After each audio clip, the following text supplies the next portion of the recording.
You want it? So you don't want it kind of like a round shape?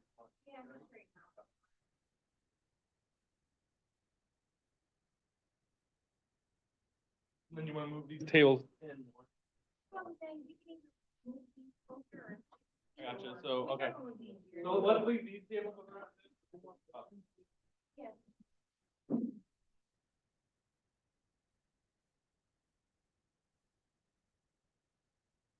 We'll line them up.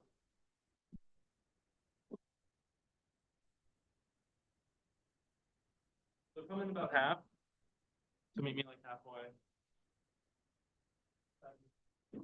No. So yeah, keep going this way. There you go. And we can move these tables and adjust these where they gotta go. Yeah, kind of scooping in just a little bit.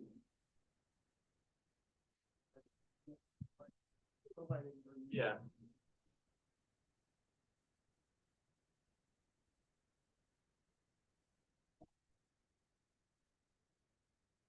Okay.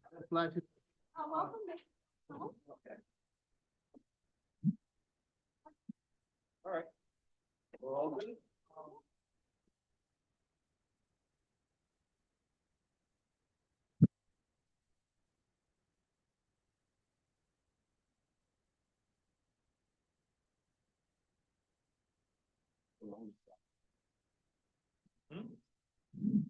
Oh, okay.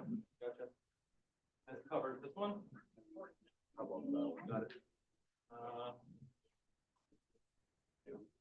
Is on that side?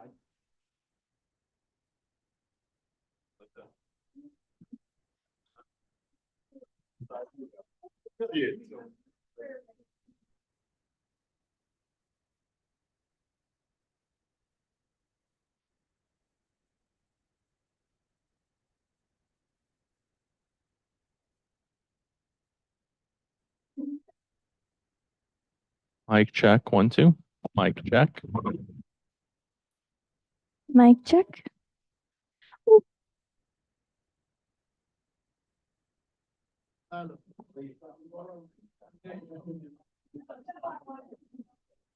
Hello. Mic check. 1, 2. 1,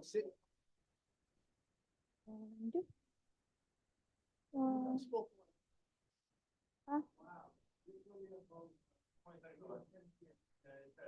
Oh, Mic check, 1, 2, 3.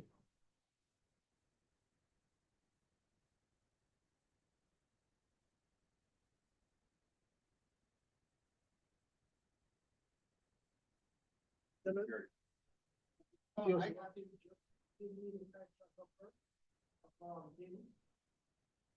want me to check it? Mic check, 1, 2, 3, 4, 5, 6.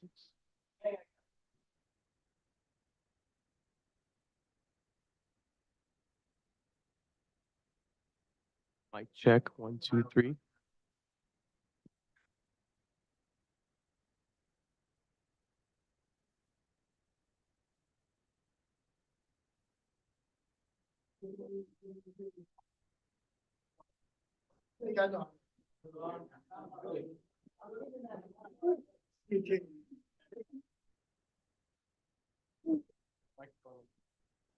oh, what? Sorry, I'm not here. Sorry.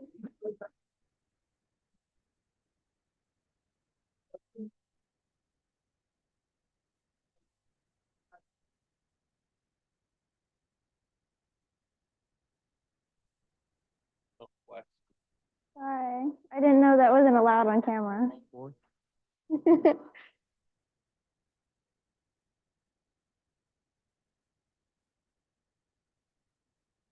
Mic check, 1, 2, 3, 4, 5.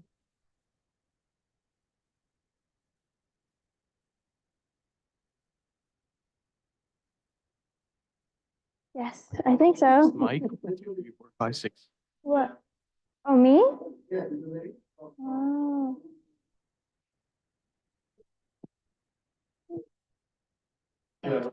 Yeah, you're good. What you need to do. Or do you want me to move it? Yes.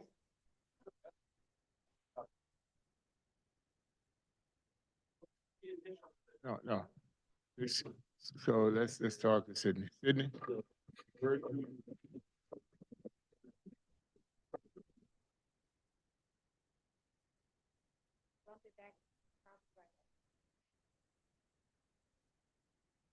And then what will happen is once you speak, anyone else come up. Questions and answers at the end. All So right, it could stay here. So what we're gonna do, you wanna, Off the mic. we'll bring it right to the front. Is that okay? All right. Or you want?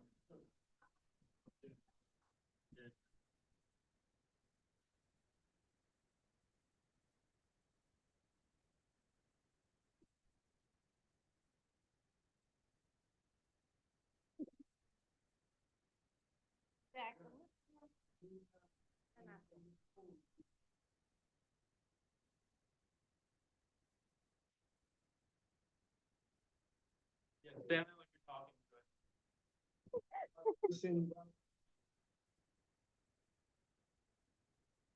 One, two, three, four, podium mic, checking podium mic. Stop.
Oh, yeah, give me a second.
Yeah.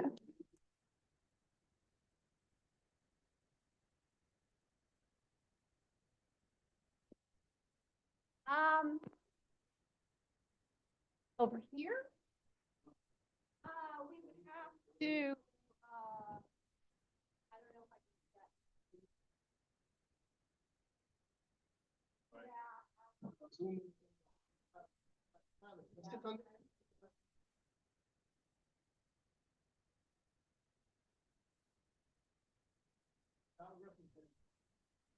Look at the left side.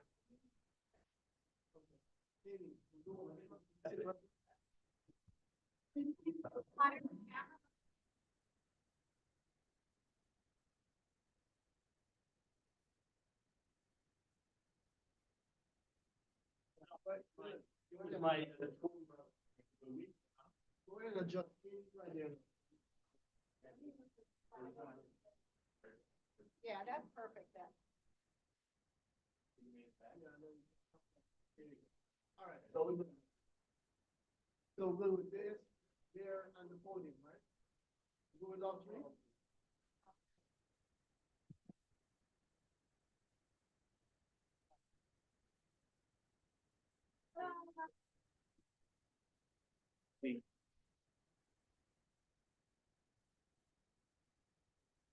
So will there be someone, if the chair comes in late, will there be someone to plug him into that? The mic? If the chair comes in late, we'll have to, Yeah, the chair with the person that leaves. is there someone who can plug him into that, or? Yeah, one of Throw us him the will, text? one of us will. So probably to them. But no.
Hi. How are you? Good, thank you. Of course.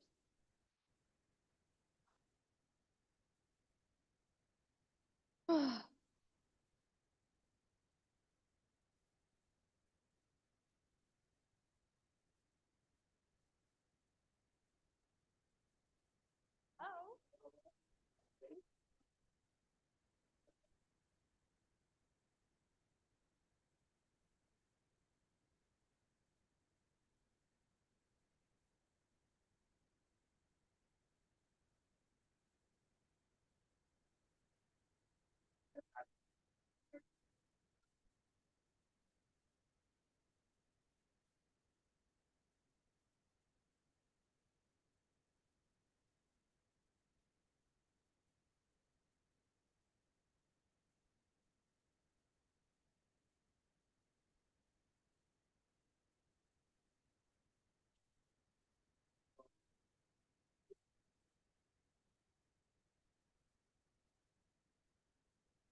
So, no, it.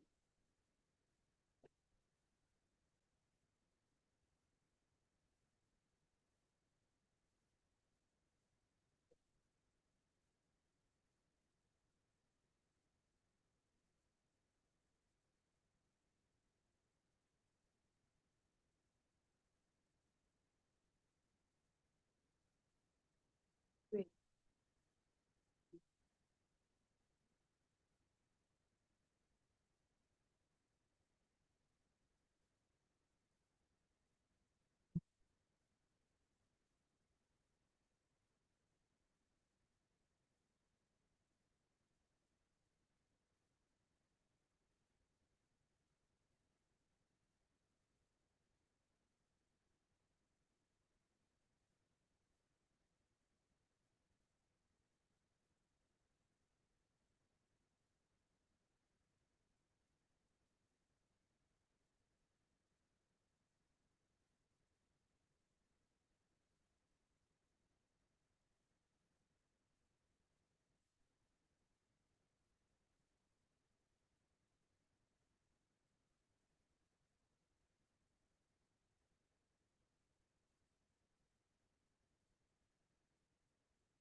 This is Broward, not Miami, so we're gonna do this on time. Let's go. Starting with fireworks. A little bit. I'm here, Senator. Are you? Am I just mic to you? I'm not mic to them, am I? All right, give me this thing.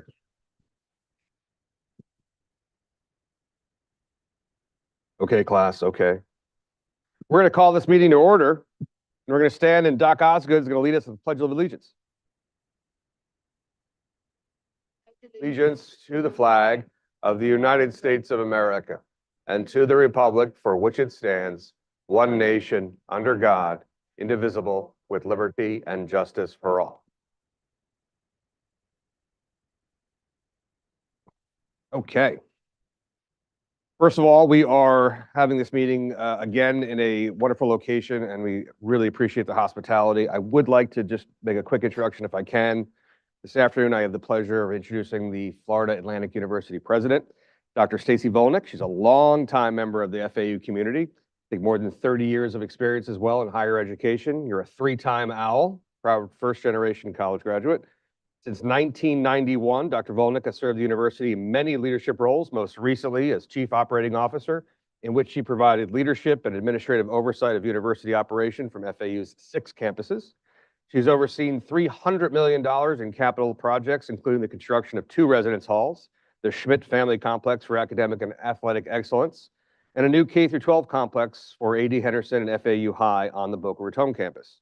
Additionally, she has been involved in the success of many special projects, including FAU Health, the annual President's Gala, and the University Fiscal Task Force.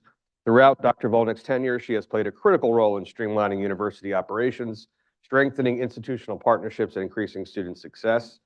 And would you please join in welcoming and thanking FAU President Dr. Stacy Volnick. Thank you so much, and welcome to Florida Atlantic.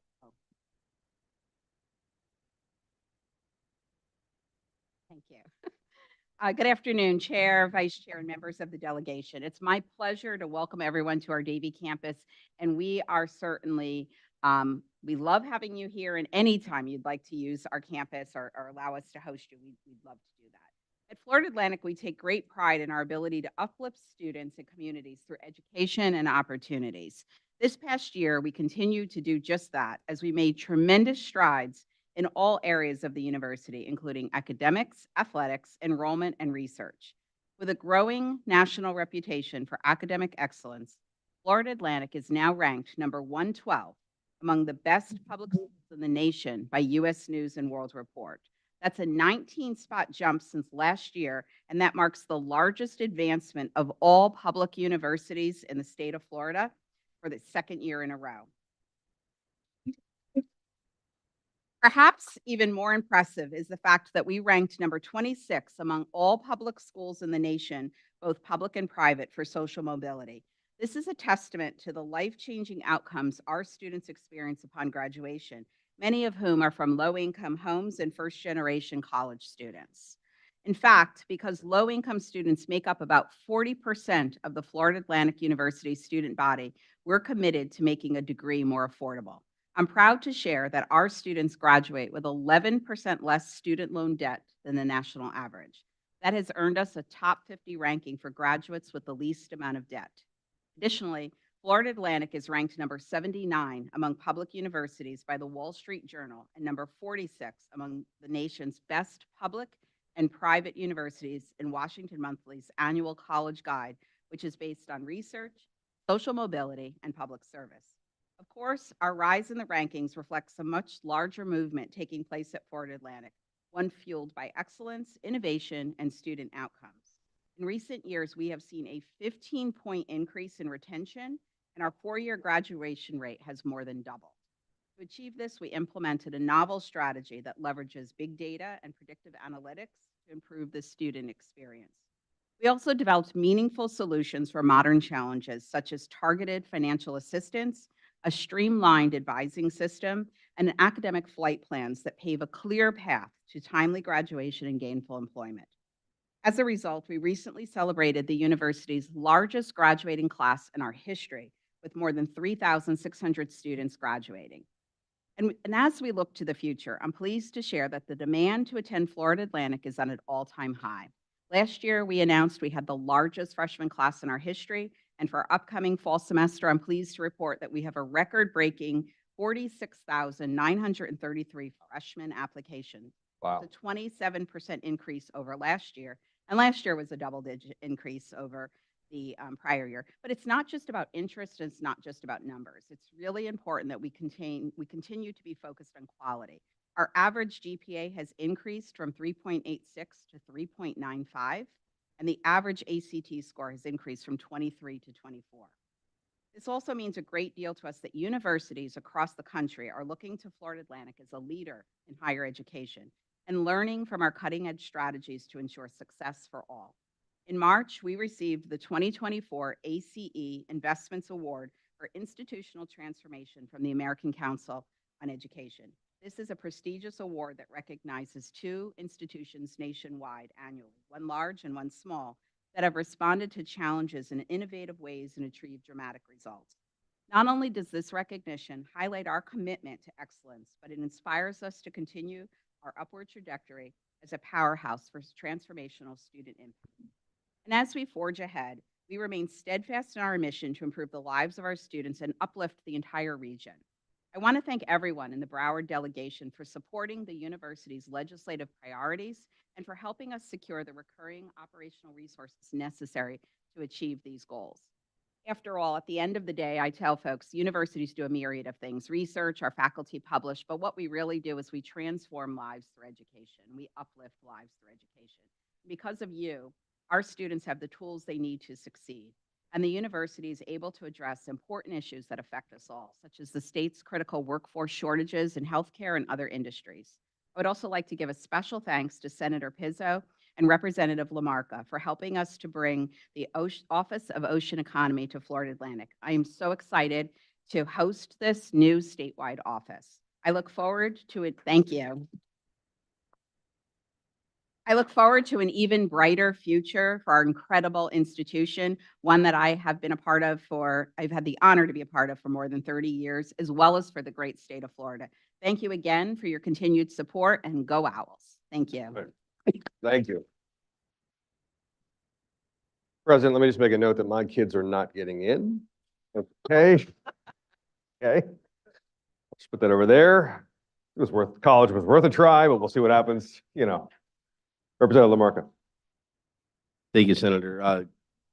Dr. Volnick, President Volnick, we all have a set period of time that we're allowed to do this. Not that we all spend the entire 8 years doing it, but that said, I think when I'm done doing this a couple of years from now as a House member, the most important and most prolific thing that I think that we'll have accomplished, and it won't be the Final Four and hopefully a national championship and other things like that. It will be the new Henderson K-8 school that rose from the ground, and other projects like that we're able to fund for some of the brightest kids in the Tri-County area. And be remiss if I didn't at least brag that my nephew's going into the 7th grade next year.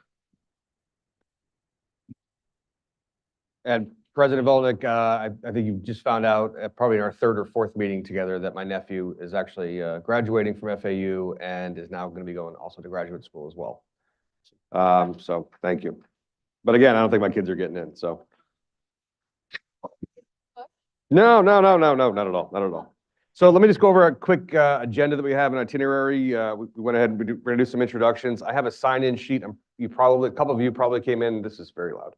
A couple of you probably came in afterwards, but we're going to go ahead and make some introductions of distinguished people that are here and from cities and locations. After that, we're going to hear introductions from legislators. We're going to talk about priorities, things that we saw, observations, and then hopes for the future. We're going to open up to a Q&A from the audience. Judging by how many want to speak, we'll budget the time, and then some upcoming events and announcements that we may have, and then we'll close it out. All right.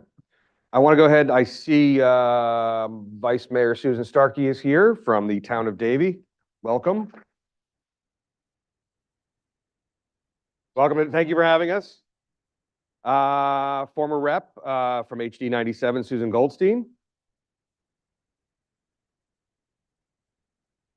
Santucci, David Santucci, city manager for Deerfield Beach is here.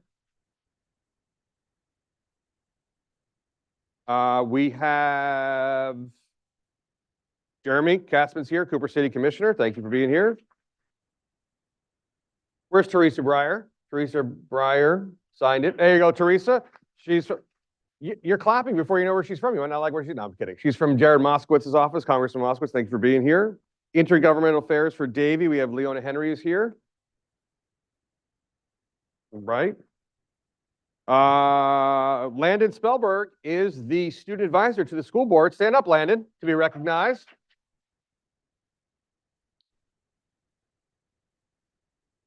Adam Reckback's here, Assistant City Manager of Hollywood, one of our cities. Hey, Adam. Greg Ross, I know Mayor Greg Ross is here. Tough to miss because she's a beautiful, tall drink of water. Where is Joyce Davis? I thought I saw Joyce Davis somewhere. There she is. Dania Beach Commissioner, one of our cities. Thank you, Hillary. Okay. Who'd I miss? Stand up, introduce yourself.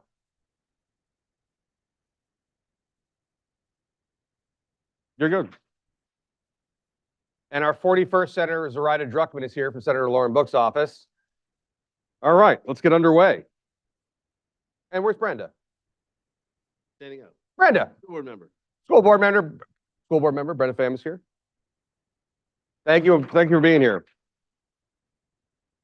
We're going to do some legislator introductions. Which side wants to go first? Representative Robinson, Representative LaMarca? I don't have my red glasses, so I'll go Go for ahead. Chip LaMarca, I represent District 100, which goes from the Hillsborough Canal to Port Everglades and has the Atlantic Ocean on the east side and the rail corridor on the west side. Good afternoon, everybody. Representative Hillary Cassell from District 101. First and foremost, thank you for coming to my district. I have the pleasure of representing Dania Beach, Hollywood, Hallandale, Davie, and a small portion of Fort Lauderdale. Thank you all for being here.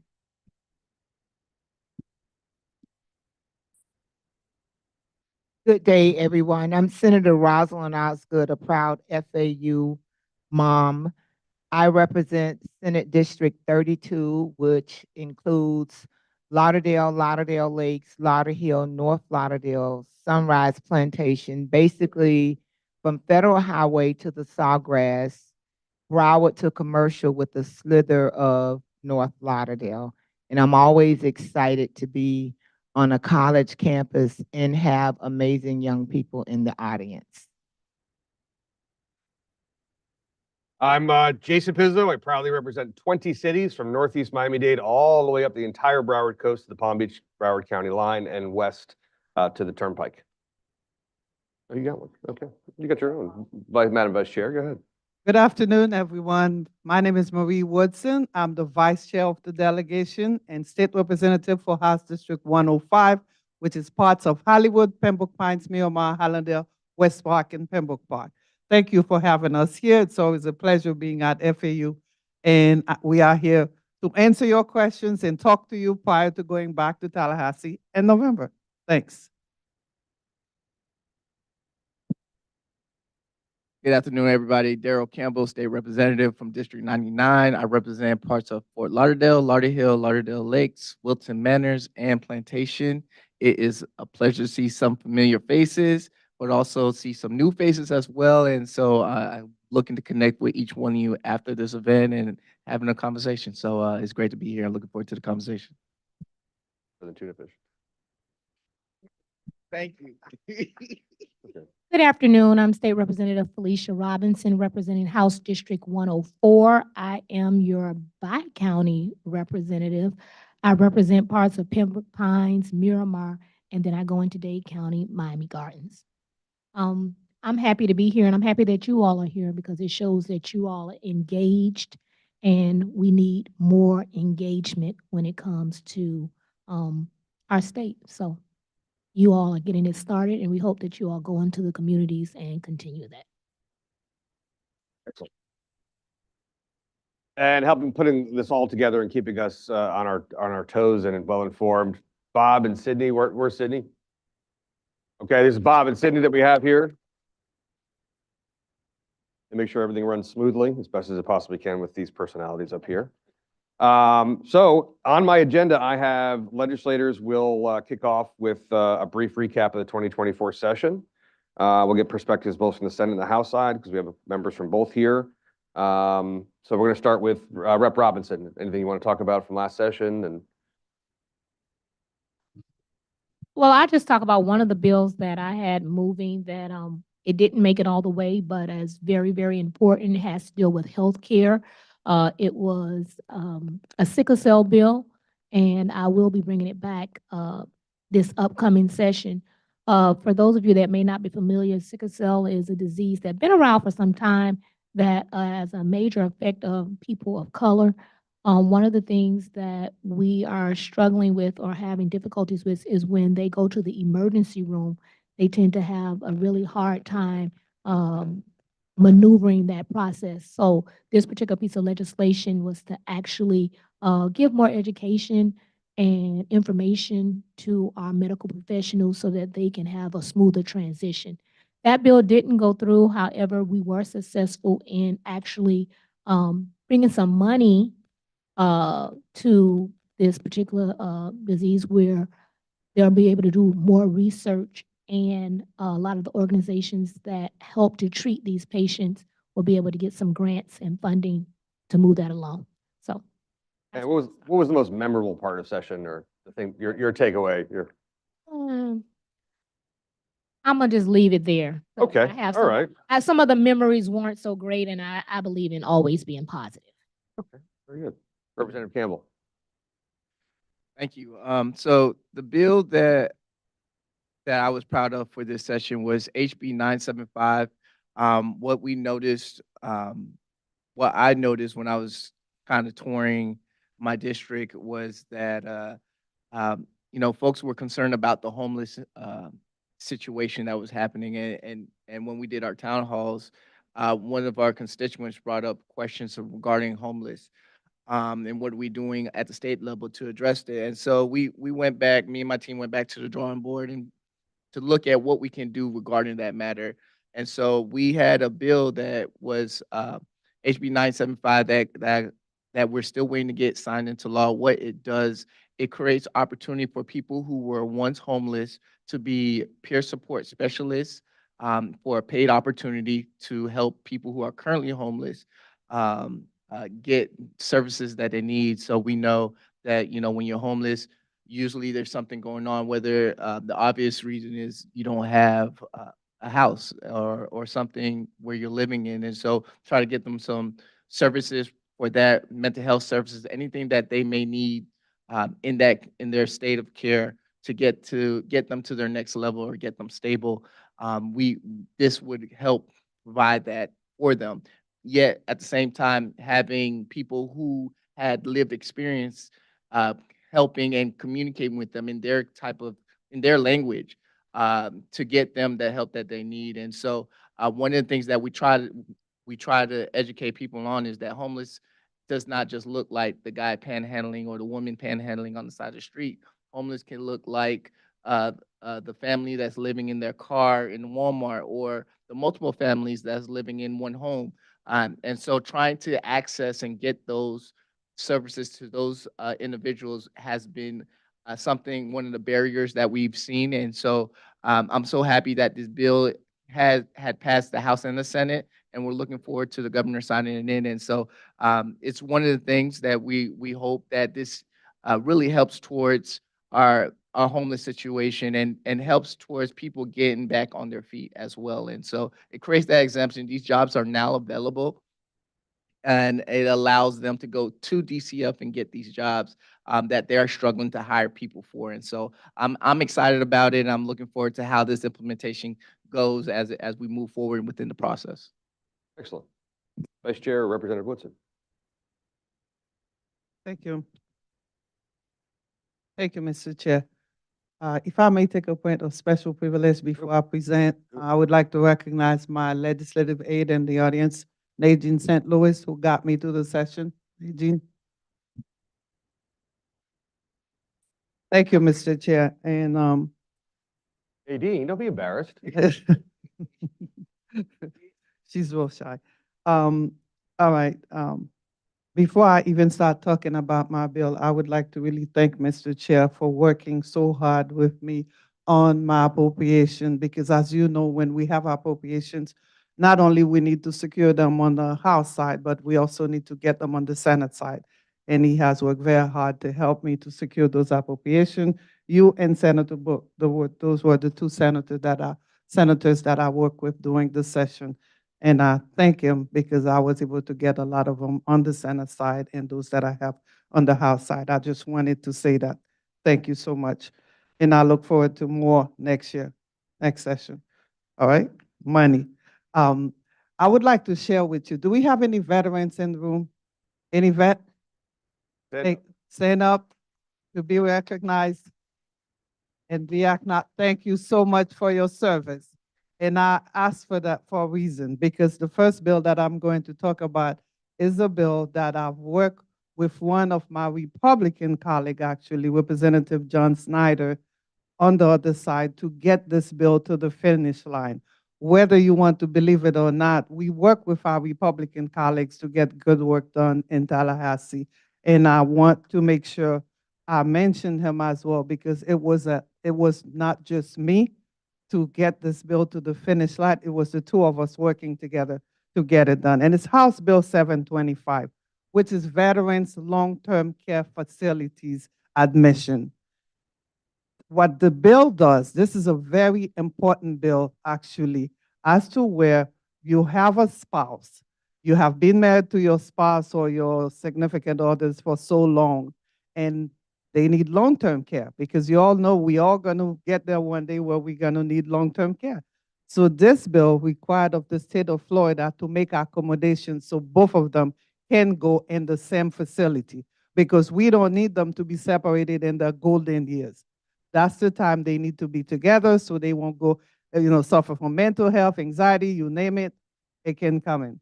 So I would like to really thank Representative Snyder, work with me as well, for us to pass this bill in the first committee, second committee, third committee, and then on the House floor. And right now it's waiting for the governor's signature. So that's a very good bill. The veterans are out here. You know we're working for you very hard in Tallahassee. So thank you. Now, a second bill that I would like, how many can I go to? If you could limit it to about 16 or 17, it'd be great. Okay, all right, good. I'll make sure that I did. No, I'm just kidding. I'm just going to make it quick. Another bill that is very important that I Do I worked have on time to eat a cookie? doing the, yes, you Okay, can okay, finish all right, it, go ahead. yes. During the past legislative session, it's called Protection from Surgical Smoke, House Bill 63, which is a very important bill.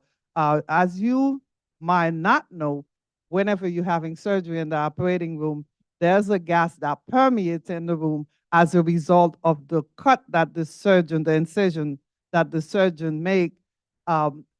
The cut, once the surgeon cut, it generates a gas because the tissue is burned when they cut you.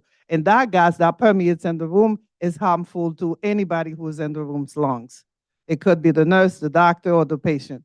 Well, some hospitals are supposed to use an equipment to capture the gas to keep it from permeating in the room and get into people's lungs. Some hospitals are not using that equipment. So this bill here requires of every hospital, any surgical procedures room to have that equipment in order for us to keep our healthcare workers safe. Basically, that's the premise of the bill.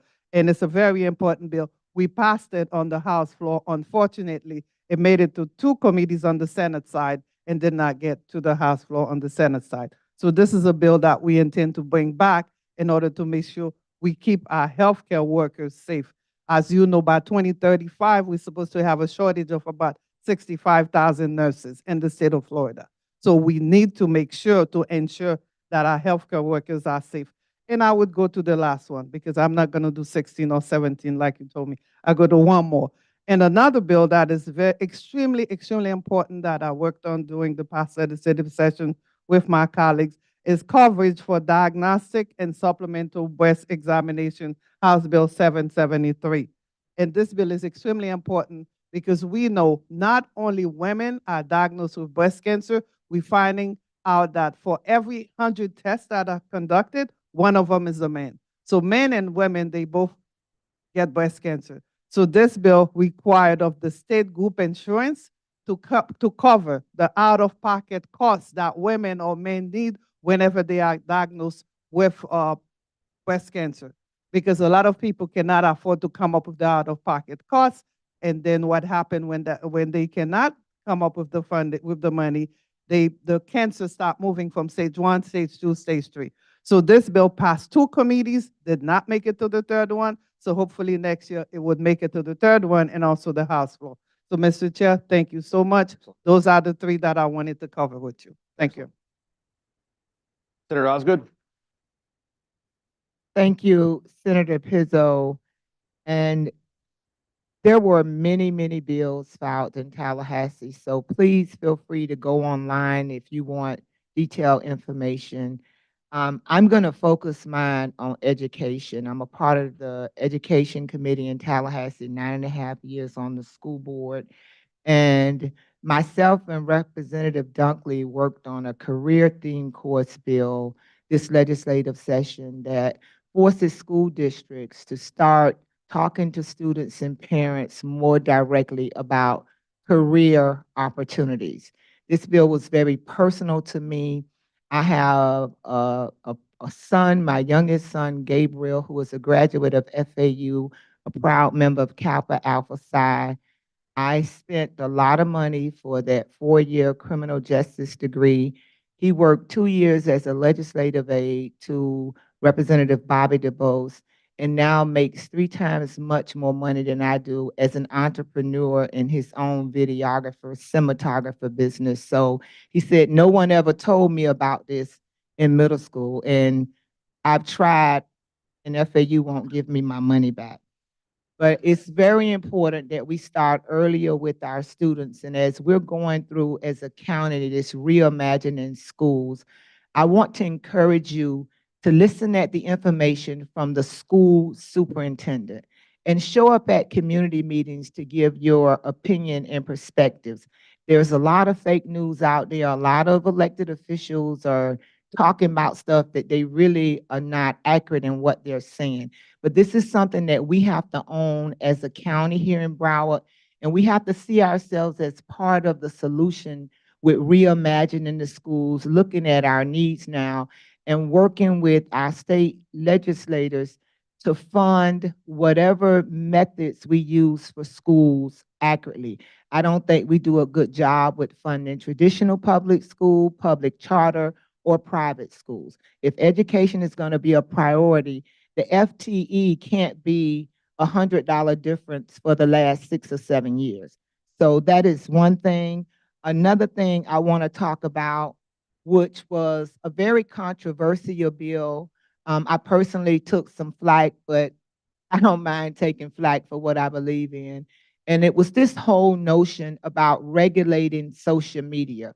And Representative Campbell and I are on 2 different sides of this, because maybe it's the age gap. He's old. No, just kidding. But it is very, very important. This legislative session, we passed a bill to make sure that kids have parental consent at age 13 for social media. And I don't know if you saw the news this week about the sting operation that took place in Jacksonville and several other areas where predators were on social media making arrangements to have sex with 8-year-old kids. This is something that's near and dear to my heart. We don't just turn car keys over. We just turned our kids over to social media. And it's not that we don't trust them, because we know we've trained them well, but there are evil people, people with issues. They get exposed to a lot of information earlier than they're able to process it. And if we're as adults are not in the loop, then we don't have an opportunity to speak. I heard the senator's question, so I'm going to answer it in closing. My most memorable moment for this legislative session was a moment that was bittersweet for me. I was in a community affairs committee. A gentleman came in, we was talking about removing Confederate monuments and just having healthy debate. The gentleman got up and started saying how we needed to protect white culture. One of the white senators asked, do you mean white supremacy? He responded by saying yes. And I can tell you, the Senate gave him a strong objection regardless of political party, regardless of ethnicity. We came together as one. And being the only Black on the committee, it was very hurtful, some of the things that he was saying. It was a lot of disdain. And that looseness of words could have divided us, but it brought us closer together. It also taught us a lesson to be careful about what we're saying and how we're responding. And then several of us just kind of walked out of the committee meeting to make a gesture in a stand. And I thank Senator Pizzo for his leadership and others that were there. And I think as adults, we have to continue to model that behavior if the world is going to be a better place. So I was up that night. I couldn't sleep because I just couldn't believe in 2014 that someone would be in a committee meeting with so much hatred and disdain. But what gave me peace was the love and the support of all of my colleagues across political parties, across racial lines. It's like, we're not tolerating that here. We're not going to have it. So I was very proud of our response. And it's important for me to say that in these spaces because we see a lot of rhetoric on TV. We see a lot of rhetoric on social media. But there are many of us that work together in a nonpartisan way. Representative LaMarca and I have championed this issue for mental health for athletes for Broward County Schools.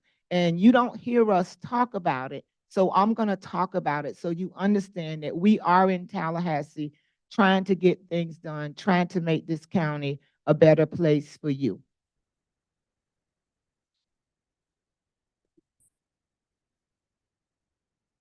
That is a tough one to follow, but I will start with answering Mr. Chair's question as well, because I, like you, Senator Osgood, that is usually what I like to highlight whenever I have the opportunity to speak with constituents or talk to my cities about what our accomplishments were in any given legislative session. I really like to try to highlight and focus on the positive where we really are working together. Nowadays, in this world that we operate in, you know, what we see on the news and through social media really makes it appear as though we are very divided. And that's not to say that there are those issues where we will not agree, but when you look at the 325 bills that passed the legislative session in the House, 70% of them passed with full bipartisan support. That means 70% of the time we are working with our colleagues across the aisle to do what is in the best interest for Floridians. And if we actually want to take a different look at that statistic and look at it where bills that pass with less than 5 votes in opposition, that number actually increases to 81% this legislative session.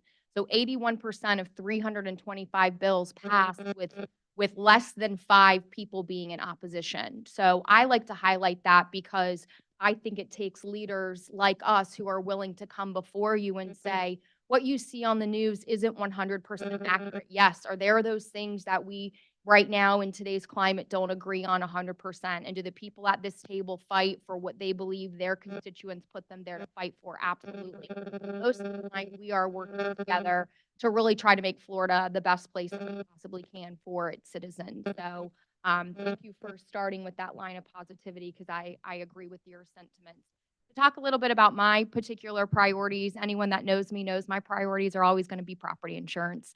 That's my area of expertise. That's why I ran for office. So 5 of the bills that I filed this year were filed all focused on ways to really stabilize our property insurance market, as well as really at the end of the day to lower people's premiums. That to me is, I think, the most important topic facing Floridians. And while the legislature has passed reforms that we are being told to continue to wait and hold our breath for those reduction in premiums, I know, having spent the last 15 of 18 years of a legal career in this space, sadly, the work that we've done will not result in what most Floridians, where they're feeling that pressure, is property insurance. I can also say that the bills that I filed were filed with colleagues on the other side of the aisle as my sponsors, whether I had prime co's in the state house that are Republicans or they were filed with Republican Senate sponsors because we know insurance impacts you regardless of what your political affiliation. So the bill that I'm the most proud of, unfortunately, it got a single hearing. The speaker was interested in allowing us to have a debate about what it would look like to actually completely overhaul our property insurance market. I am of the opinion, and I think history has a tendency to repeat ourselves. And while we're seeing an influx of new insurance companies, we have to ask, what insurance companies are we, accepting into the state, and are we really just creating the same problem over and over again? So legislation that I filed along with Representative Roach would be a complete overhaul of citizens' property insurance. It would create a wind-only program and allow the private marketplace to step in and cover the other claims, that the other types of losses that are more predictable, whereas hurricanes are not. We can look to this profitability. It's a successful program that's already been in place in Monroe County for 25 years. Citizens is the only wind carrier, and the private market steps up and carries all other claims. And for the last 22 years, Citizens has had at least a $50 million profit in Monroe County, even in years of a hurricane. So the speaker was kind enough to let us workshop the idea. I will be bringing that bill next year, along with other property insurance bills. The bill that I am proud of for getting across the finish this line is twofold. Senator Polsky and I, the last 2 years, have filed a scholarship loan forgiveness program for mental health providers that go into communities where those job opportunities are in need, where we have not a lot of mental health care workers going into those places. It was awesome that Senator President Passidomo incorporated that language into her Live Healthy bill.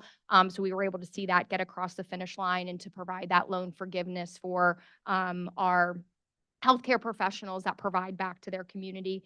Another bill that I got across the finish line this year was Senate Minority Leader Book, is actually a digital voyeurism bill. We talked a little bit about it. You just did, Senator Osgood. I'm sure you're familiar with what we're hearing about an airline steward who recently installed a camera in a bathroom, and the airline is trying to blame the children that were videoed because they should have known the camera was there. Well, Florida's law that was currently on the books really didn't provide any advanced level of penalties for the installation of the camera, but then if you sold the material or if you used it as an effort to try to, for revenge. So we really overhauled that statute. I worked directly with my state attorney's office, and Senator Book and I were successful in increasing the penalties here for those acts. As we know, sadly, those crimes are increasing as technology becomes more available and smaller. So those are my priorities, and I think overall it was a successful legislative session, so thank you.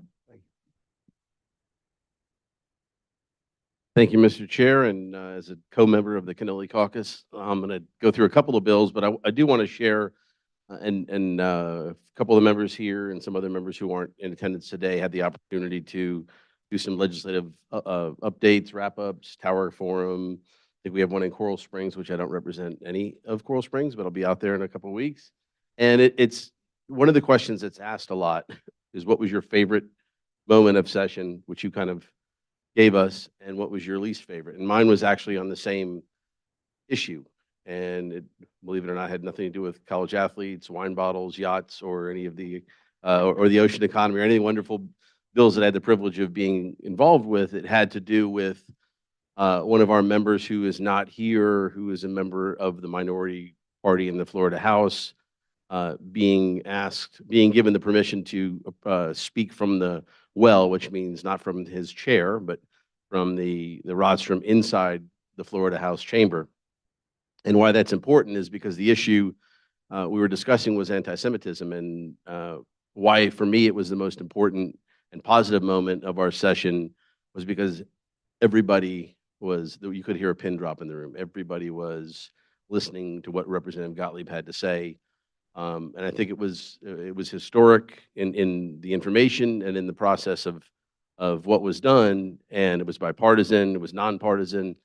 And then my least favorite moment was when we all voted on that bill, and it wasn't unanimous. There were a few people, not in this room, thank God, but that did not support the bill. And I just think that something that's that important, you have to put any philosophy or ideals aside and say that it's for the greater good.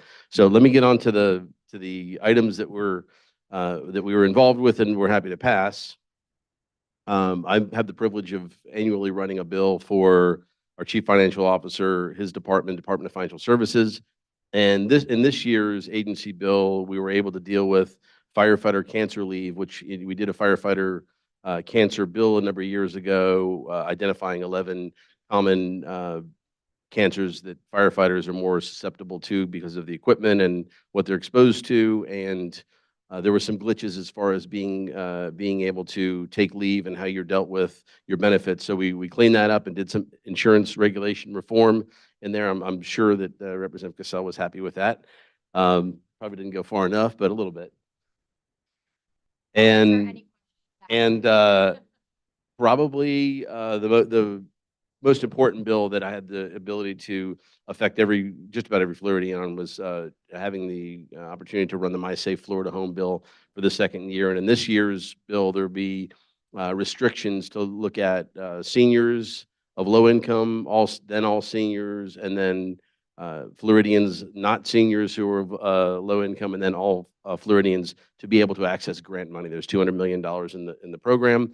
Very important to make sure that we are going to the insurance company with the best product we can have as a home. And that would be a home that's fortified and hardened against damage from storms the best we can. So that was a bill that I thought was important that we did. And then two bills that are really, you said 16, right?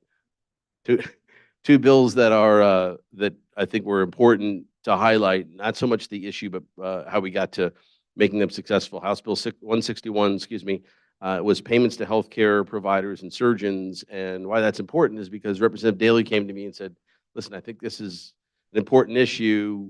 What do you think about working on it? I said, well, I already heard from a constituent in my district who's an orthopedic surgeon why this is important. So we worked on this bill together along with Senator Bradley in the Senate, and we were able to provide about 70% increase in both office physician work, as well as surgical procedures for workers' compensation cases. And why that's important is the vast majority of people, if they don't go through the workers' compensation program, they're going to go through regular healthcare program, and ultimately there'll probably be some litigation involved in that. And the cost is just going to be driven up. So we're certainly not this didn't make us the highest reimbursed in the country, but it got us at least to a level playing field where physicians and surgeons will take that work.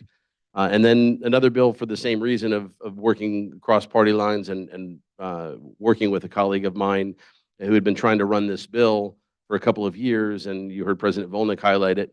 I'll give you a 10-second history on it. House Bill 1311 is the Office of the Blue Economy, filed by Representative LaMarca and Skidmore.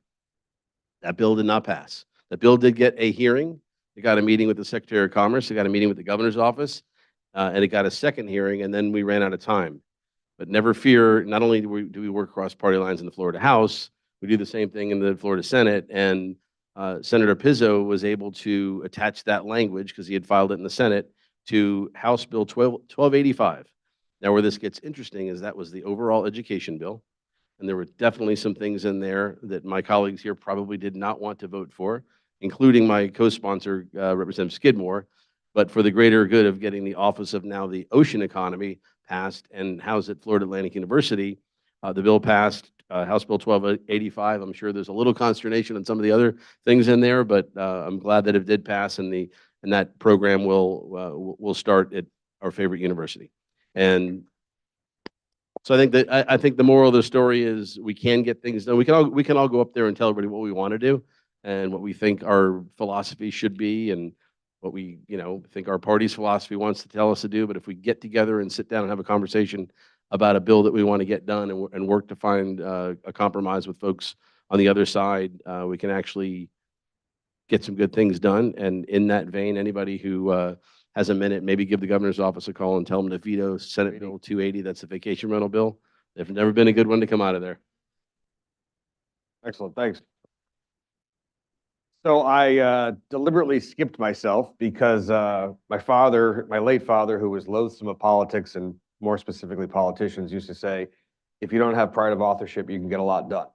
So this past session was the 23rd bill that I originally filed 1 to 5 years ago that passed with somebody else's name or somebody else's bill. And that's just the nature of the hyper-polarized atmosphere that we find ourselves in. But since collectively, regardless of our political persuasion or party, our constituents are most important, I don't care whose name is on it. What does bother me, and I've said this before, and I've said this on the Senate floor, what bothers me is when I file a bill that will save someone's life. And because of politics or partisanship, it gets delayed. Perfect example, 3 years ago, I filed a bill to provide Narcan in high schools because we had 14 overdoses in Miami-Dade County. They're not reported as overdoses, and I don't think colleges do either. They're reported as respiratory or cardiac events. But the House chair would not hear the bill for 2 years in a row. And then opioids, we started a task force, and it became rather vogue and trendy to talk about. The First Lady even, I think, authored the task force. And Senator Boyd had that bill, and I said, Senator Boyd, I said, Jim, listen, I have the manufacturers that will provide double doses of Narcan to every single high school in all 67 counties for all 67 school boards. He goes, what a no-brainer. He goes, why didn't we do this earlier? I go, we'll talk about that later, but would you mind if I filed it? He goes, absolutely, you file an amendment and that will be part of the bill. And then last year we expanded it to colleges as well. And now we actually had like a day to recognize national opioid awareness with Narcan. Here's my problem. About 37 teenagers died in the 2 years it took for me to get that amendment in. So my father, who hated politics and hated politicians, I found myself saying the same thing on the floor. The condo bill that passed this year was my condo bill from 5 years ago. The balloon releasing bill that passed this year was my bill last year. Not being able to protest in front of elected officials' homes was my bill 3 years ago that passed last year. So I filed the fewest number of bills I've filed since my 6 years in office, because if you want to get it done and you really care about your constituents, you don't care who the author is and whose name is on it.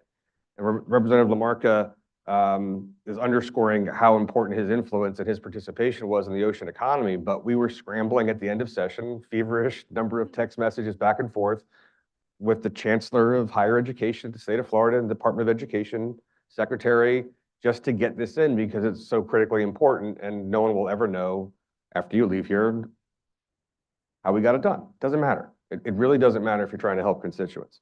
One bill that I did pass this session that I know is a really good bill because my kids hate it is a street takeover and street racing bill.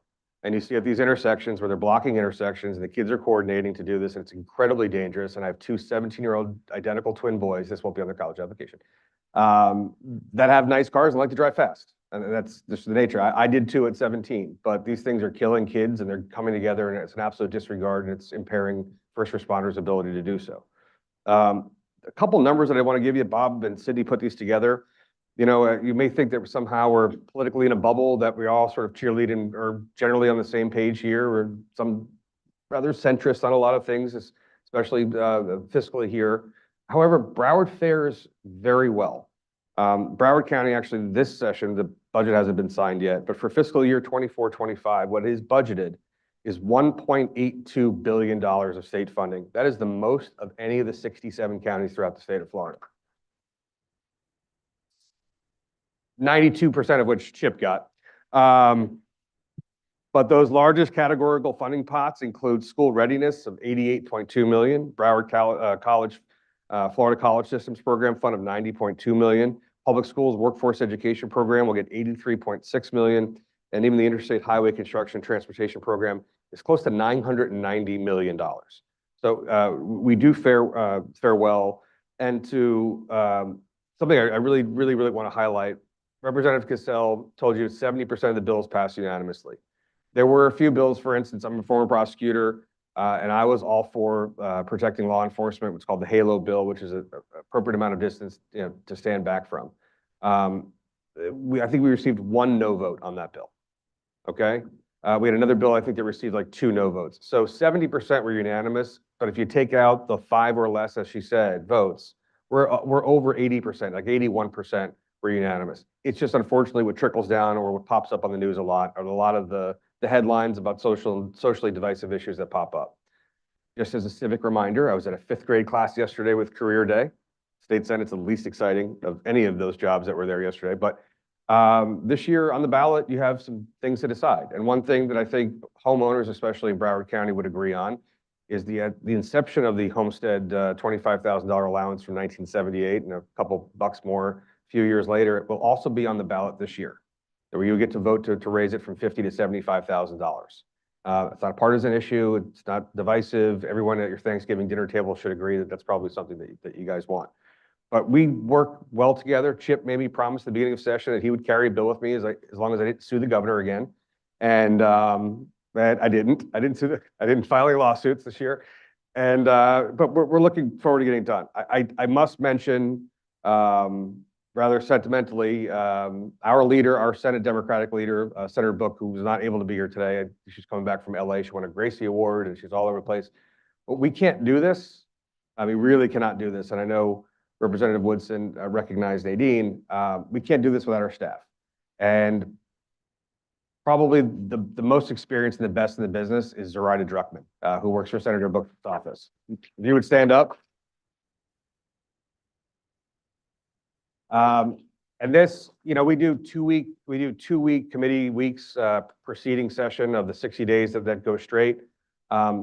We're joked right before I hit the gavel about how this is supposed to be a part-time legislature. It's not. We do 40, 50-hour weeks at least, and we are away from our families and our friends a lot. And it can get very difficult sometimes. One of Senator Book's aides, a brilliant young man, Sean Lahaki, if you would stand up. John just recently, a few weeks ago, lost his mother. And we're away from our families a lot. We don't see our moms or our dads. I lost my dad during session, right before session a few years ago. President lost her husband shortly after session. We are fully 100% immersed and dedicated into this. The reason why I mentioned in particular these aides, Olivia, who's in the back, now that she's perfect a year later, we're losing her to law school next year, but they make a third, maybe a half. Representative Goldstein knows what I'm talking about, of what county commissioners' aides make, about what school boards' aides make. They make nothing. They make absolutely nothing, and they bust their tails for us. Our number of constituents far exceed, second only to governors, U.S. senators, and mayors of large counties. We have 575,000 constituents, and we have to be available all the time. So without our aides, we are absolutely useless. And so I just want to thank all the legislative aides, former and current. Stand up. Stand up, Justin.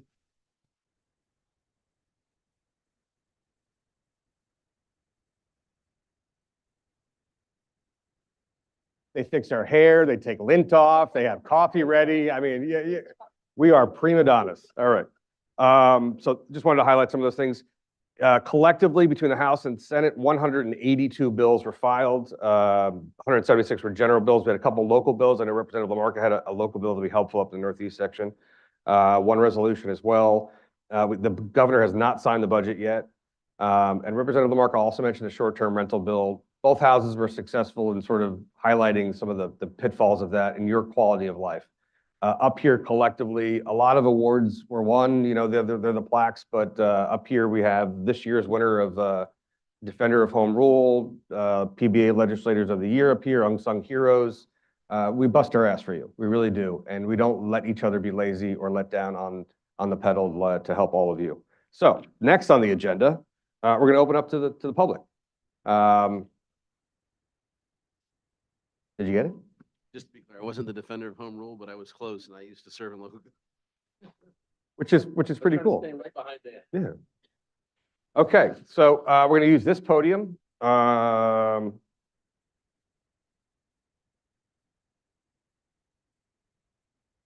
don't know if we have a look. Come on up. You're the next contestant. The Price is Right.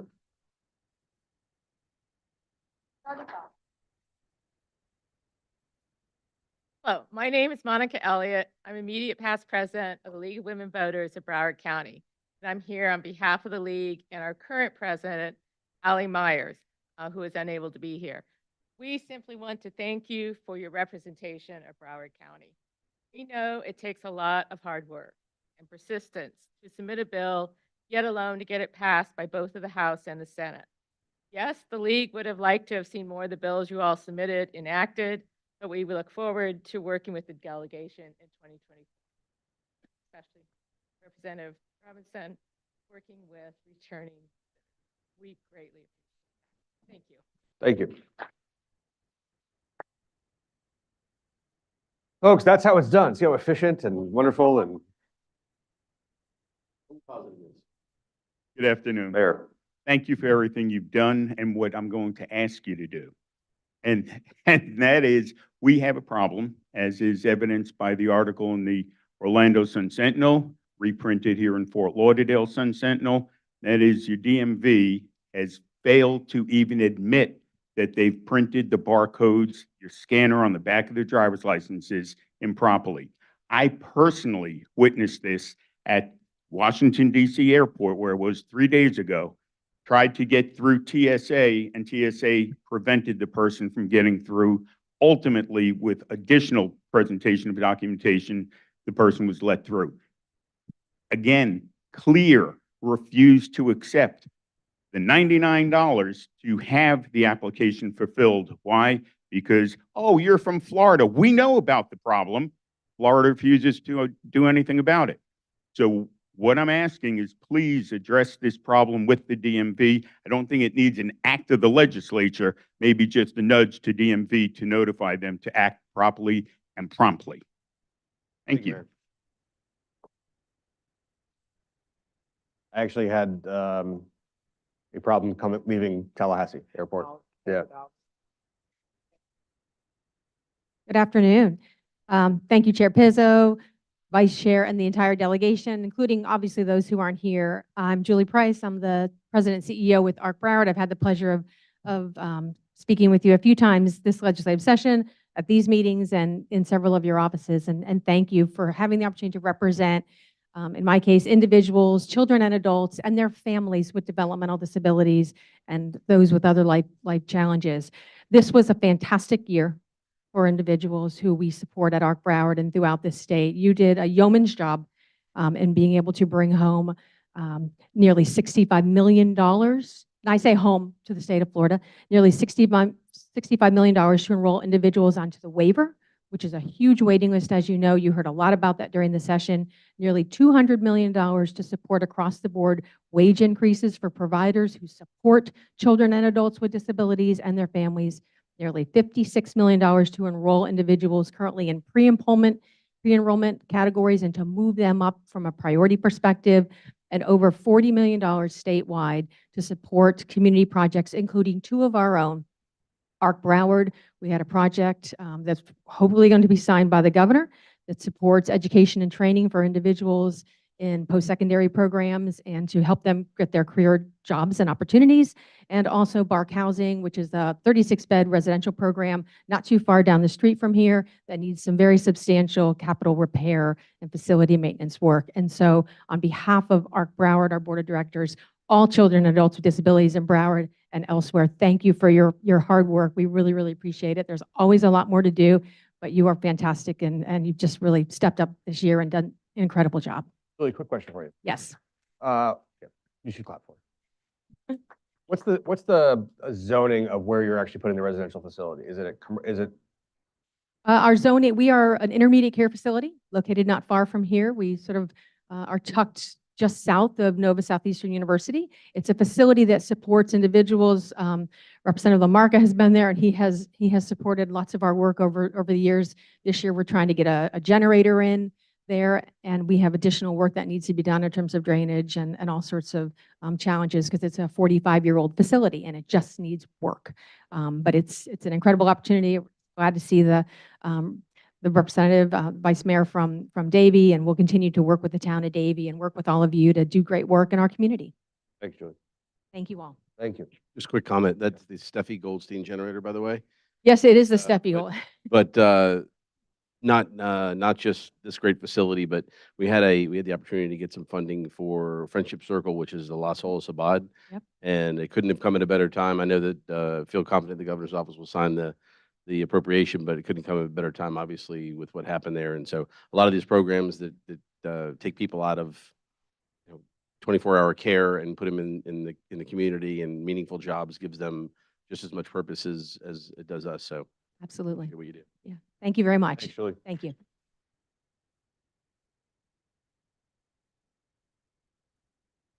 Come on up.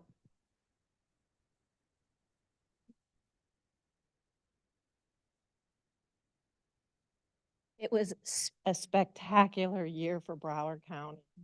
And it wasn't just all of the statewide funding that we got. You guys did such an amazing job with special appropriations, and you didn't give yourselves enough credit.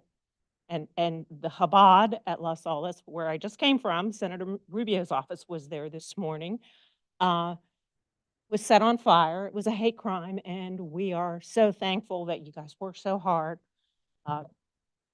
Senator Pizzo and Representative Lamarca, but all of you, Senator Book, Representative Gottlieb, all of the, Representative Woodson, you guys all worked and fight so hard for the people with developmental disabilities, but you also have provided millions of dollars for the city of Pomp. I mean, we are so lucky to have these people, and they do work hard. And they do make $29,000 a year to do it, and it's what they've been making for, what, 30 years? It hasn't increased. So we do owe you all a huge amount of thanks, and it is a 24-hour job. And all the cities that you help, we appreciate it very much. So keep up the good work. Thank you. Oh, yeah. So I know that Senator Osgood wants to make a comment. Folks, we don't really make anything salary wise, but what we do, and the Chabad is a perfect example. April Pizzo works down the street from or across the street from Chabad. So I wasn't able to make it one day, and Chip was nice enough to meet up with Mrs. Pizzo, and she works for a really rich family. So I think they donated $40,000 to the Chabad that Friday. I know Chip leveraged a lot of the network of friends, whatever, to do it, and it's kismet that bless Hashem that we got the funding was there for the Chabad, going into that. So, but I know Senator want to make a comment. I just want to paint the picture, because when we think about Chabad at Las Olas, we just see the building there. But even before I was a senator, we always partnered with the Fort Lauderdale Police Department and turkey drives and toy drives, and whatever is left over is given to our church at New Mount Olive. So we help other communities and poor families. And it's very important that we make those connections. Sometimes we just see a physical location and we don't understand the impact and the help that it provides across the community. So I wanted to say that to paint the bigger picture of why Chabad is so important to Broward County. Not only is it just there on Las Olas, but they do a lot across the community for other communities, low-income areas, and I just greatly appreciate that.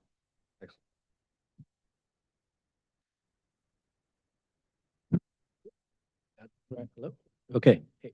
Good afternoon. My name is Tom Vasquez. I met some in the room. I haven't had the pleasure of meeting everybody, but I am an education advocate.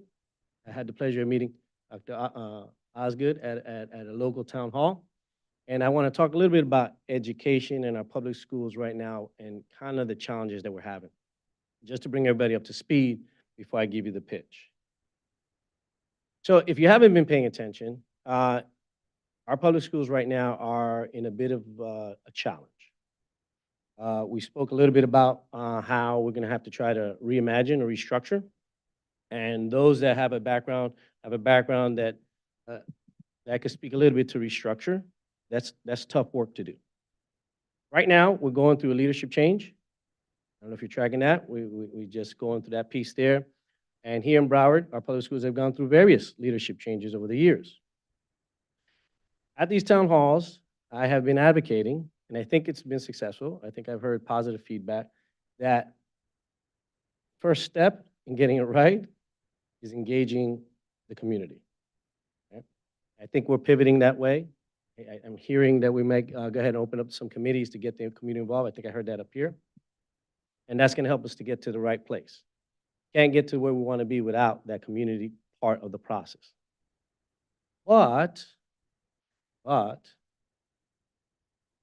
focusing very closely, and our budget is very, very under, we'll say, stress. But this is where you all can help us. So right now, our leaders are focused, and rightfully so, on the immediate challenges that they have. It might not be thinking a little bit down the road. We're going to need help to get this thing right, and their budgets are limited. And there's time in the legislative process by which maybe using that bipartisanship that you all have done so well to help us. Once they start cutting their budgets and they start realizing we have to move students here and we're moving there, and they're going to see the overcrowdedness, and they're going to realize they don't have enough buses, there's going to be stuff that is just not going to be in the budget for them to really get right. And we don't want our schools, once we start reimagining, stumbling from day one. So there's an opportunity, if we partner together, and maybe for our legislative body to help us, to start thinking about 2 areas that can get us where we need to be while we focus on the immediate. And that is, in terms of resources, it doesn't benefit anybody if we don't get that part right. Targeted resources, stuff that's just not going to be in the budget for them to do that we need. And perhaps even talent. They haven't been talking too much about talent. You know, our teachers aren't paid as well as they should be. We were just talking, you know, the other positions aren't paid as they should. But there's time.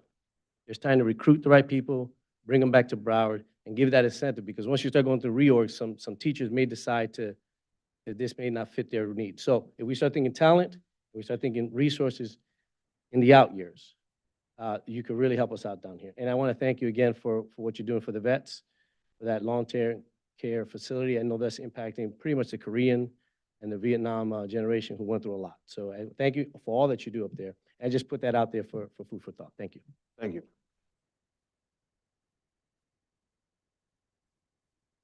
Vice Mayor Zingardi. Hi, good afternoon. I think it is, right? Still, not evening. But I want to thank you all very much. It's been amazing to work with you. And as a past president of the Broward League of Cities and Florida Board of Directors League of Cities, whenever we've had an issue that we've wanted to reach out to all of you, you have been available, your staff has been available, and we want to appreciate you very much. And many of you are our hometown heroes, as you know, and we recognize the efforts that you put forth in that manner. So thank you very much for that, because it's a constant fight up there for home rule. And what we mean by home rule is allowing the cities to decide.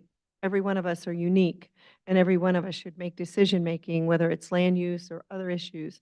We should be able to make those decisions here in local. And they've been fighting for us as champions, so they deserve credit for that. Senator Pizzo, congratulations on your being incoming minority leader. I hope with Chip Lamarca's help. Yeah, it's on you. So we hope that you'll be able to accomplish a lot for Broward County once again, all of you. And Hillary Cassell, you represent part of Davie, and not present is Robin Bartleman and Senator Book. I want to thank you for the appropriations that you've been able to fight for us, whether it was the getting our fire station hurricane ready with impact windows, which don't you think our first responders deserve to have a safe place so they can get back out and protect us? They accomplished that, as well as severe drainage issues that we have in West Broward. It's not just coastal. It does happen inland, and many of our streets and communities, as you saw, even with no-name storms, they have been flooded. So they helped with that. So I thank you so much for that. Hillary, keep fighting for property. We need that property insurance to be correct, because we need to attract the best businesses. Thank you for the appropriations, for all of your support for our 5 colleges and universities that are in Davie. We're very proud of that. Thank you also for HCA Hospital and what you did to help us get a hospital in Davie that has been doing phenomenal and great work.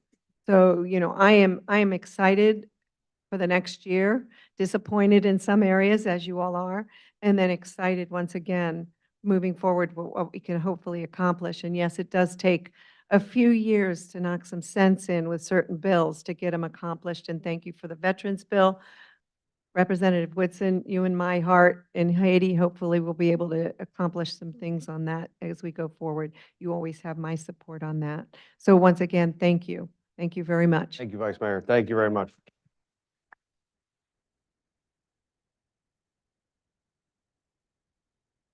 Good afternoon. Adam Reichbach. I'm the Assistant City Manager for the City of Hollywood, as well as the Vice President of the Broward County City Managers Association. I first wanted to echo the Vice Mayor. This group here is the epicenter of home rule for the state of Florida, and we appreciate all the support that you all provide to the cities, representing all 31 cities. Thank you very much for that support, whether it be vacation rentals. Thank you, Representative LaMarco, for your comments on Senate Bill 280. We are certainly very concerned about that in the city of Hollywood, but more importantly, also revenue generation and revenue preservation for the cities is very key for the sustainability of our existence and our ability to provide services to our residents. Putting my Hollywood hat on here, I want to first of all thank Senator Pizzo for coming to our city commission meeting last week. I know Representative Cassell and Representative Woodson are scheduled in the next few meetings, so I appreciate you coming to our meetings. Certainly for the city of Hollywood and potentially some other cities throughout Broward, septic to sewer continues to be a major issue for us, specifically as it relates to the connections, the individual connections to the new sewer lines, to the individual homes. Certainly that's something that case law has indicated we cannot utilize our system dollars to pay for that. So looking for available resources for that. And in addition, any resiliency funding, as the Vice Mayor mentioned, certainly it is an entire Broward County issue. But on the coastal side, certainly what we can do to prevent stormwater intrusion into our neighborhoods, into our homes is key to our resident sustainability. So thank you very much. Adam, if just 1 second, this is sort of a policy, point to discuss real quick. In the city of Hollywood, I know this is one of my cities, my 20 cities, they have 15,444 septic tanks. It's 2024, folks. And there are more rural and agricultural areas, obviously, to the west. We're Southwest Ranches, a lot of Davie as well. But my cities are, and Representative LaMarca and Cassell cities, we're very coastal, right? So I have Sunny Isles in Golden Beach. Golden Beach, you might know, is a little stretch, the northernmost section of Miami-Dade. It's all single-family homes. And we had a battle with Miami-Dade County just last week because they wanted to have these large homes that are bordered by the ocean on one side and the intercoastal on the other to have septic tanks because there's a storm moratorium.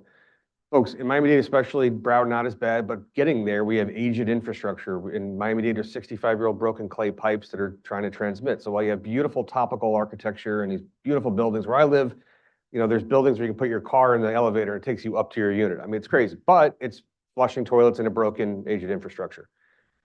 In 2024, Hollywood should not have 15,444 septic tanks. Now, it's sticker shock when you consider upwards of $36,000 a unit. You're talking $550 million. And that seems like a lot of money. Not when it's compared to the assessed value of those homes that need that service. So when you're risking high water tables, it's not just repetitive flooding, but especially in places like Hollywood, Hallandale, parts of Davie, Dania Beach, that we represent all the way up the coast, it's de minimis compared to what the overall value of that real estate and the vitality and vibrancy of that community are worth.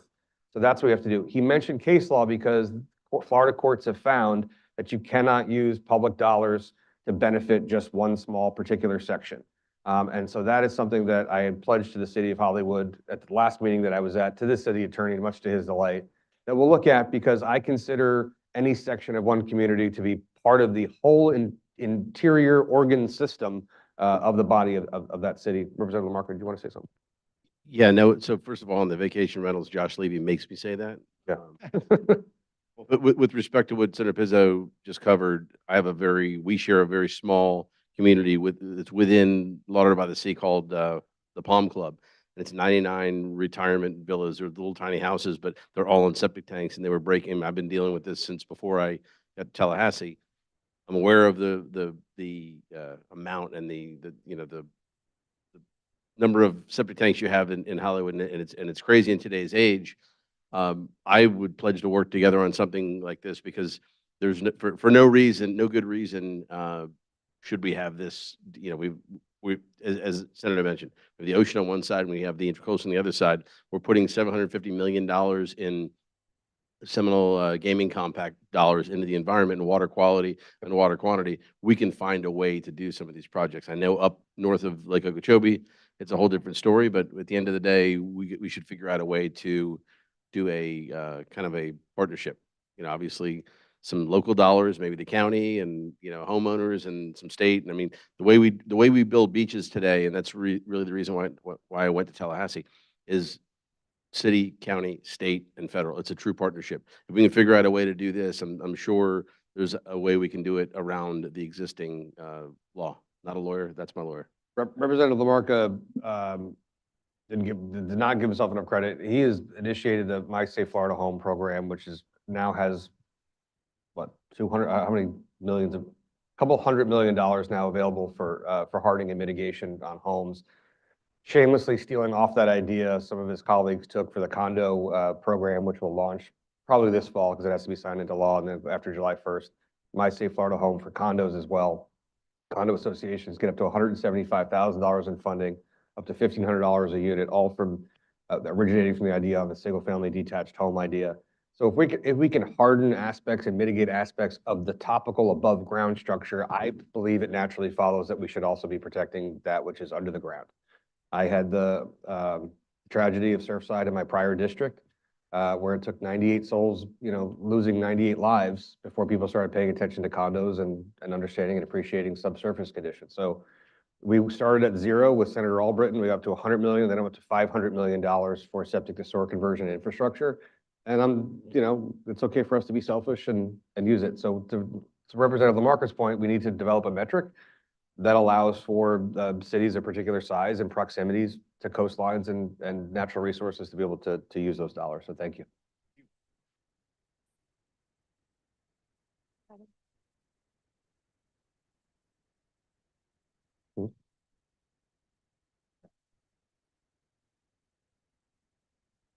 Hello. Hi, everyone. I'm Renee Jaffe. I'm the CEO of the Early Learning Coalition. I know many of you and feel very supported by this group. So it's good to see you all. In early learning, this legislative session, this was a great year. There was a lot of buzz about early learning, which I'm so appreciative of. We got so close to the finish line, so close. We didn't get all the way there. And Senator Pizzo, you mentioned that $88 million that we got here in Broward. It's one of the highest funding across the state. However, last year we got $96 million. So that amount that we got cannot cover the children we have enrolled. So starting July 1, we start the new fiscal year with a $24 million deficit. Now, we're a nonprofit business, and often we are given pots of money throughout the year when other counties cannot use those dollars. But we're a business, and you can't plan for your business, your operations, the enrollments, the parents, if you don't know what you're going to have for the entire year. And last year, we had to let about 2,600 children leave our system in order to balance our budget. Later in the year, we were given additional dollars. However, it has taken us about 7-8 months to almost get where we were last year. And there likely is enough money in the child care system, but the way that it's allocated is not appropriate, especially not for Broward. In Broward County, we process 50% of all of the enrollments across the state. We do that here. And we always have a wait list, but we never get what we need. And we often have to wait to see what others don't spend. And there's got to be a better way, because I do believe there's likely a lot of money in the system that's being given back because it's not utilized when we're starving for those dollars and we have a community that absolutely needs it. So many of you will be hearing from me. I'm waiting to hear. There is, just FYI, there's a pot of about $60 million that was approved. One is for enrollments that have not been funded in each community, and there's another pot of that's for children on the wait list. We have all of those things at the Early Learning Coalition in Broward. We're told that money will not be allocated until the fourth quarter. That's what we're being told by our state funders. And if that's the case, we will not be able to spend any of those dollars in time to make any kind of impact in the community. So just wanted to bring Can I that ask to you you. 2 quick questions? The timing or the fiscal year does not really align with what your fiscal year is. Is that also an issue? No, we get the money for July 1, and that's the beginning of our fiscal year. The problem is we don't get our full funding. We don't know. We've been We've been funded for 88 million for this year. That's our funding. Okay, but then you said it's, There may be opportunities down the road when other coalitions don't spend, which they won't, but there is a bucket of 60 million that was approved by legislation. We're waiting for it to be signed by the governor's office. let me, if I could ask you this, you're slotted to get 88.2, assuming that everything's signed and everything passes, right? Yep. Are you talking about dollars that are not committed for next year that you might get if they're not committed to some other area? Or is it during the school year, during the year, that money might become available because it was pledged or committed somewhere else that's not being used? Or is it, do you have to wait until a full year before you might get newfound dollars? No, I don't have to wait a full year. If there are opportunities throughout the year when other coalitions know that they're not going to be able to use those money, but the state does that exercise of figuring out who has too much money and who doesn't January or have what? enough. February? It's haphazard. They often do it. Last year, we got our first one in October, and then not another one until probably January. But once January hits, it's almost too late. Yeah, because that's what I was it's a asking. machine to get, we don't see the enrollments. It's a long process. We don't see the enrollments for at least 3 months. And what's, pleading my ignorance, what's the split between state funding that you use for, what percentage of state funding encompasses all the resources that you have available? It's about 95, 96. We get funding from many of the municipalities. That's helpful. We use that for match dollars. The CSC gives us a few million. United Way gives us a few 100,000. So, but the majority of our funding comes from the state. Without those dollars, we can do nothing. Nothing from the county. Yes, we do get some from the county. I apologize. Sorry. You're from the county. We do, we do get, and we're always in the ready. They're very good about giving dollars that they can't spend, and we are always in the ready to spend them. But 95 cents on the dollar comes from the state. So again, the process is just, it's not set up for our county. It's not set up for a business, and it is ineffective and inefficient. And I believe there are likely enough dollars in the system. I don't know for sure because I don't know what other coalitions spend and don't spend. This year, though, when we did that exercise, which I was asking for months and months, we were all able to get sufficient funds within the system, except the legislators did give us an additional 77 million. So we need these extra pots to cover what we have here in Broward. And for our size, we are not getting covered appropriately. The funding, they're often looking at just the enrollments in the system and saying, okay, you have this many enrollments, that's what we'll give you for next year. But the problem is kids aren't always enrolled for a full year. So when you factor in, like we got 96 million this year, I need 130 next year because not every child is in the system for a full year. So to cover a child for the full year, I need even more money, and that's not taken into account. So we'll also be coming with We have a couple special questions. needs. Couple quick questions.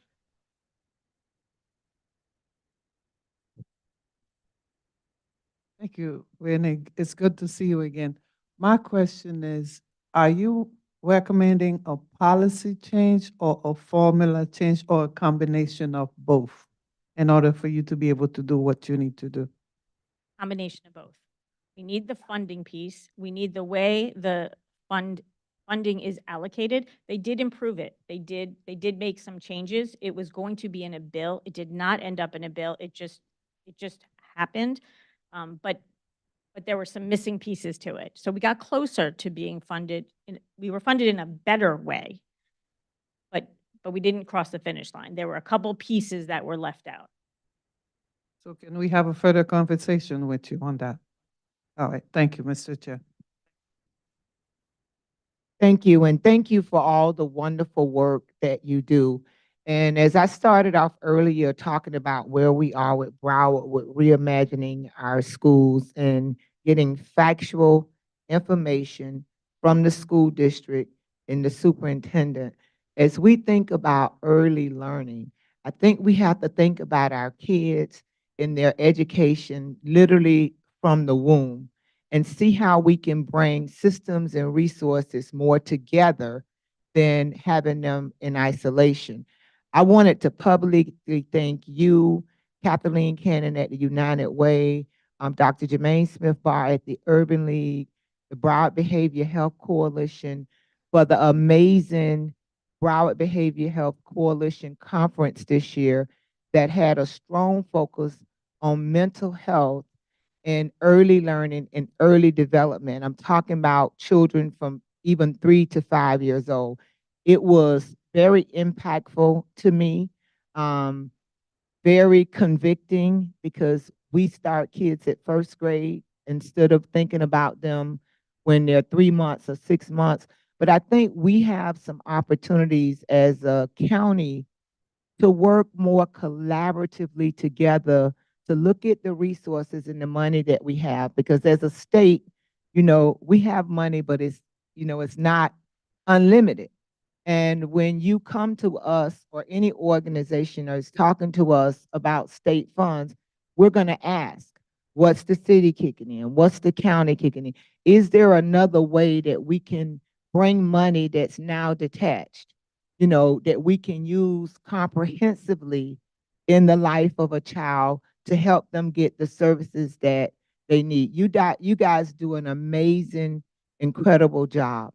And I think more conversation, but getting everyone around the table. We have to stop this Band-Aid approach. We have to move to a means of adaptive problem solving, where we bring all of the entities involved together. I was telling Senator Pizzo in 2000, and I'll date myself, I used to work at the League of Cities. And my boss, Eileen Cutney, had been a former aide of Senator Peter Weinstein. And Eileen was very strategic about bringing everybody to the table.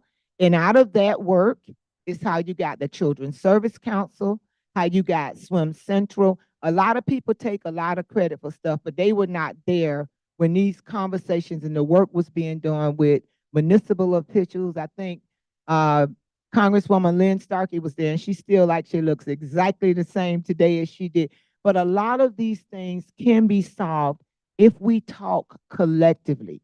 We can't just continue to operate in silos. So I'm looking a part of being a part of the conversations in Broward, seeing how we can bring our resources together to fund our children's needs and educations collectively, regardless if it's the traditional public schools, public charter, or private schools. We have to do a better job with funding education and the needs and services for our children, but starting with what we already have in the pot and seeing how we can coordinate that better in the lifetime of a child, so that then we can have a true assessment of what is really needed and minimize, as you said, it is a business, the duplication or the ineffectiveness of resources when we don't take the time to plan and use them properly. Thank you so much. Thanks. Thank you. Anybody else? Representative Lamarca? Quick update from, Highway Do we have Safety Bill? Motor Vehicle. We have, okay. Printers have been fixed, and if anybody's driver's license, I don't know if Mayor Ross is still here. If anybody has a driver's license that does not scan at the airport, I wish they knew which ones they were, but I guess they'll find out. They will replace the driver's license at any DMV at no cost. And Mayor, I'll tell you this, we don't fix Text Senator potholes. Pizzo's office for a DMV appointment. We don't fix potholes, but we do actually have liaisons. I don't know if you guys know this. You have your own liaison at the HSMV. So yeah, but Anthony's man here is gonna put on Twitter that I'm getting you a DV appointment tomorrow morning. Anybody else? It is 2:33. Does anybody not know how to get a hold of us? Like how to get a hold of your legislator? I was at a 5th grade career day yesterday. They did not find me interesting at all. But I realized we're accessible, we're easy. Just reach out to us. We encourage everyone to do so. Thank you so much. We're going to close it out. Does anybody want to say anything to close it out? Vice Chair Representative Woodson makes a motion that we adjourn. Anybody else? Second by Hillary Cassell. Let's go. Bye-bye.